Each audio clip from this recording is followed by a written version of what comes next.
아니, 이런 우연이 계속될 수 있나요? 내가 가는 곳마다 내가 사고 싶었던 그 제품 광고가 계속해서 따라다니는 거 너무 신기하지 않나요? 그런데 이것의 비밀은 말이죠,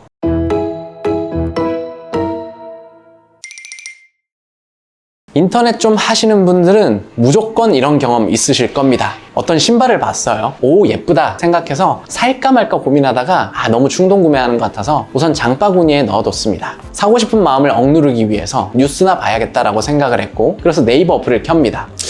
그런데 이게 웬걸요? 방금 봤던 그 신발 광고가 네이버에서 떡하니 나오고 있습니다. 와, 이 집 광고비 좀 많이 쓰네 라는 생각을 하면서 고민하고 있던 찰나 친구에게서 카톡이 옵니다. 카톡창을 들어가 봤더니 이거 네이버랑 카카오랑 손잡았나? 방금 봤던 그 신발 광고 여전히 카톡에서도 노출되고 있습니다. 계속 노출되니까 사고 싶은 마음은 계속해서 커집니다. 이 마음을 억누르기 위해서 가장 좋아하는 유튜브의 영상을 보기로 했습니다. 유튜브의 영상을 클릭해서 영상을 보려고 기다리는데 신발 광고가 무려 15초 동안 영상 시작 전에 흘러나옵니다. 이제는 참을 수가 없습니다. 이것은 신발을 무조건 사라는 하늘의 계시입니다. 장바구니를 들어가서 아까 넣어뒀던 그 신발을 나도 모르게 결국 결제합니다. 근데 이게 이럴 수가 있나요? 내가 가는 곳마다 내가 사고 싶었던 그 신발 광고가 계속해서 노출이 된다는 거, 이거 정말 우연이지 않나요?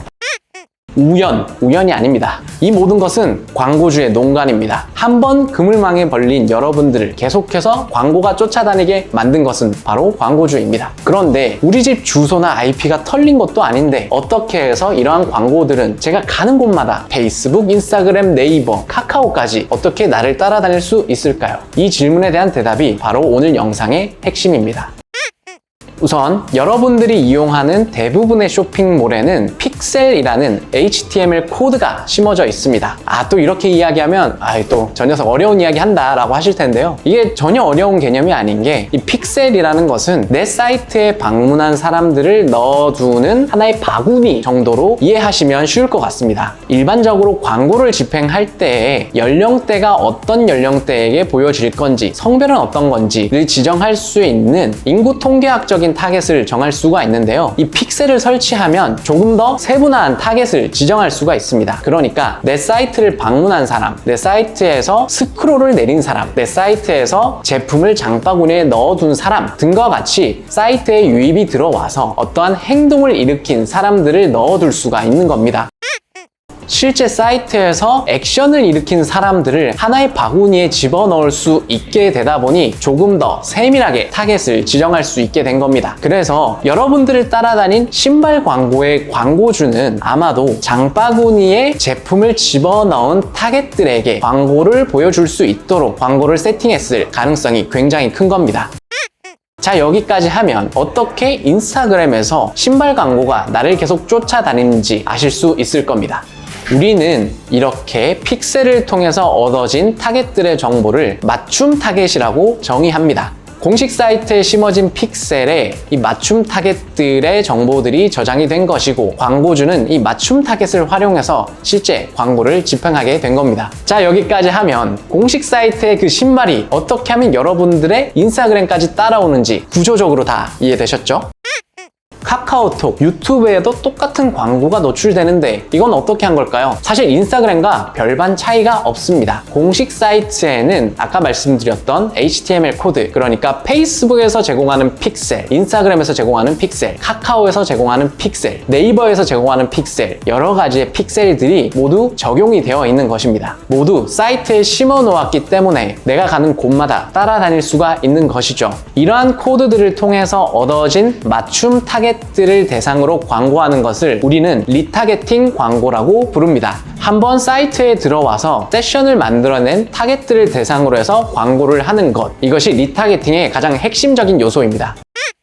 이렇게 번거롭게 광고를 집행할 필요가 있을까요? 결론만 말씀드리면 무조건 있습니다. 리타게팅 할 수 있는 광고 타겟의 모수가 커지면 커질수록 그 광고의 효율은 엄청나게 극대화됩니다. 그래서 우리는 일반적으로 광고를 집행할 때 두 가지 전략을 동시에 취하게 됩니다. 첫 번째, 넓은 범위의 타겟에게 내 사이트에 들어올 수 있도록 트래픽 광고를 하는 것. 두 번째, 사이트에 유입된 타겟들을 맞춤 타겟으로 변환해서 리타게팅 광고를 집행합니다. 집행하는 것. 아마 이러한 고민들을 하시는 분들도 계실 겁니다. 내가 가는 곳마다 광고가 따라다니면 소비자 입장에서는 조금 짜증나지 않을까. 저도 역시 비슷한 고민을 했던 적이 있습니다. 그런데 실제 집행을 해보니까요, 조금 다른 결과들을 얻을 수 있었습니다. 모든 플랫폼마다 요구하는 광고 소재의 형태가 조금씩 다릅니다. 어떤 플랫폼은 정사각형 이미지를 요구하기도 하고요. 또 어떤 플랫폼은 길다란 직사각형을 요구하고, 또 유튜브 같은 곳들은 동영상 광고를 요구합니다. 그러니까 모든 소비자들이 하나의 제품에 대해서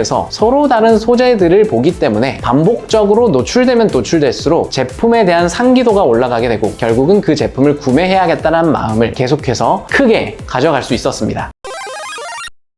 오늘 영상에서는 내가 본 제품의 광고가 어떻게 하면 내가 가는 곳마다 따라다니는지 라는 궁금증에서 시작했습니다. 사실 이런 리타게팅 광고 기법은 저희 같은 스몰 브랜드들이 적은 금액으로 취할 수 있는 정말 좋은 광고 방법입니다. 물론 작정하고 돌리면 한도 끝도 없습니다. 그래서 여러분들도 페이스북, 카카오, 구글에서 제공하는 픽셀 설치를 하셔서 이 황금알을 낳는 거위와 같은 이 광고를 반드시 한 번쯤은 집행해 보시는 것을 추천드리겠습니다. 참고로 스마트 스토어는 픽셀 설치가 안 돼요. 자사무를 오픈하셔야 돼요. 오늘 영상은 여기까지. 긴 영상 봐주셔서 감사드리고요. 구독과 좋아요 둘 중에 하나는 아무거나 해주시길 부탁드리겠습니다. 그럼 오늘도 부자 되시기를 바랍니다. 안녕히 계세요. 꿀!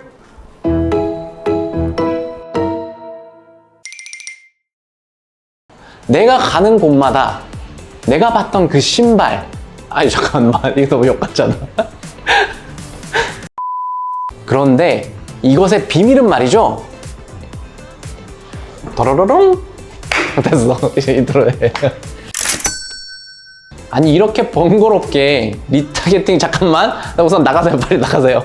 저기 소리 날까 못한다. 1, 2만 설명할게. 이제